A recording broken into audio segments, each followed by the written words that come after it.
This is homework for Monday, 3/23/15, and you're using the same packet of problems that you used last week when you were doing homework, and these are just review questions for your state testing.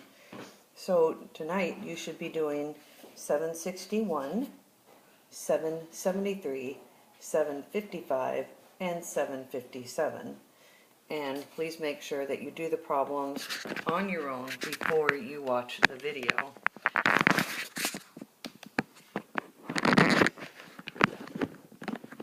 Okay, so on the first problem, it says the school is 100 meters from Jason's house, and the following describes his most recent trip. He walked 50 meters from the school in 2 minutes. This is actually shown by this line right here. So 2 minutes. After 2 minutes, he had walked 50 meters. So that means that in 1 minute, he had walked 25 meters. That's the slope of this line. And you can tell by, if you look at this point, which is about 25, halfway between 20 and 30, and you go down here and over, that's the rise is 25 and the run is 1. So his pace is 25 meters per minute. Okay? It says then he realized that he left a book at home, so he turned around and walked home at the same exact speed. So if he did 50 meters in 2 minutes on the way there,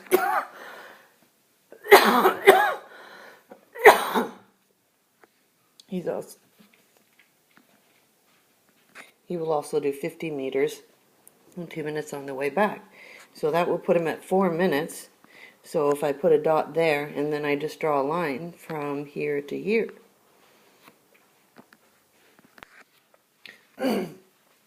that represents the 50 meters he walked in another 2 minutes to get back home. He then spent a minute looking for his book. That means that from 4 minutes to 5 minutes, he didn't go anywhere in terms of distance. He was looking for his book. And so he wasn't really getting any closer to the school. And so this represents that. From 4 minutes to 5 minutes, he didn't get closer to the school.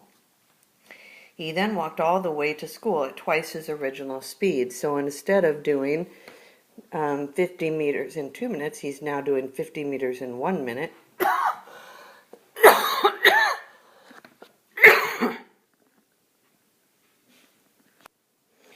So if I go 50 meters, let's put a dot there.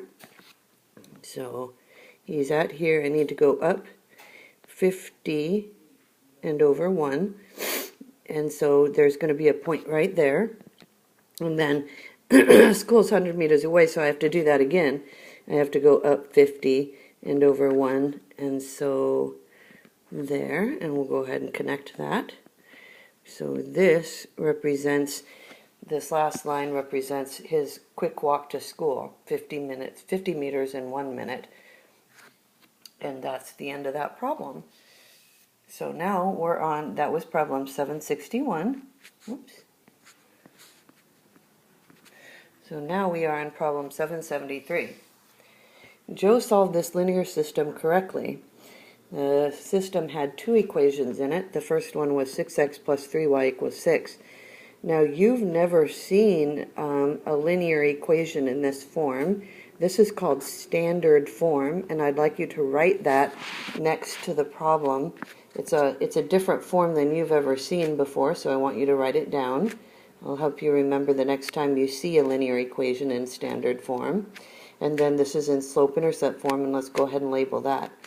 So this is the first time that you've ever really seen that there's 2 different ways to write linear equations.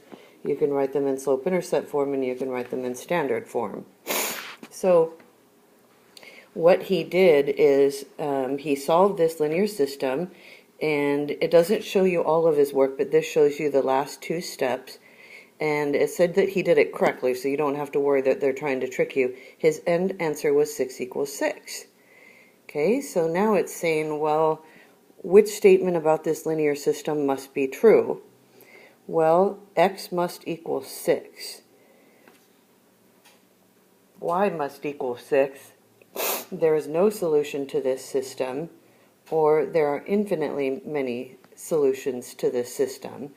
The answer is that there are infinitely many answers to this system, and that happens when you have two equations with the same slope and the same y-intercept.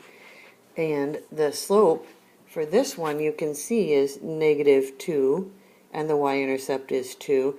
In this form, standard form, it's hard to tell what the slope and the y-intercept is, so you can actually rewrite this problem, and I want you to do this on your paper in slope-intercept form. What you do is you subtract the 6x on both sides, and that gives you 3y equals -6x plus 6, and then you divide by 3y here to get the y by itself, and you divide by 3 here and 3 here. -6x divided by 3 is -2x, and 6 divided by 3 is 2. So these are the same exact equation, and that's why, see, this one, when I rewrote it, is exactly the same as this one. That's why you ended up having you had two equations that are exactly the same. Those lines are just going to lie on top of each other. So that's why they're infinitely many solutions. And now you know that anytime you see something like 6 equals 6, 5 equals 5, 2 equals 2, 0 equals 0, 1 equals 1, that's a system that has infinitely many solutions. This is problem 755. John and Kim wrote down two different functions that have the same rate of change, and John's function is represented by the table. And so I'm going to copy his table on here really quickly just so you can see it, because it will help me determine what the slope of his line is so that I can make sure that Kim's is exactly the same. So here I'm going from -1 to 1, that's 2, and from 1 to 3, that's 2. And from -5 to -1, I'm not sure why I put two negatives in there. From -5 to -1 is +4. Whoopsies. +4, and from -1 to 3 is 4. And if I do change in y4 divided by change in x2, I'm going to get 2. So the slope of his line is 2, and I have to graph Kim's so that John and Kim wrote down two different functions that have the same rate of change. So hers has to have the same rate of change but a different y-intercept, or else you wouldn't really be able to see it. So the y-intercept for John's, if you were to go halfway in between -1 and 1, would be, let's see, this is 2 right here. So there's a 2 difference. So -1, 0. If I add 1, and here I have to add 2, -5, -4, -3. So his is -3. So I'm going to start hers at 0, because I can start it wherever I want.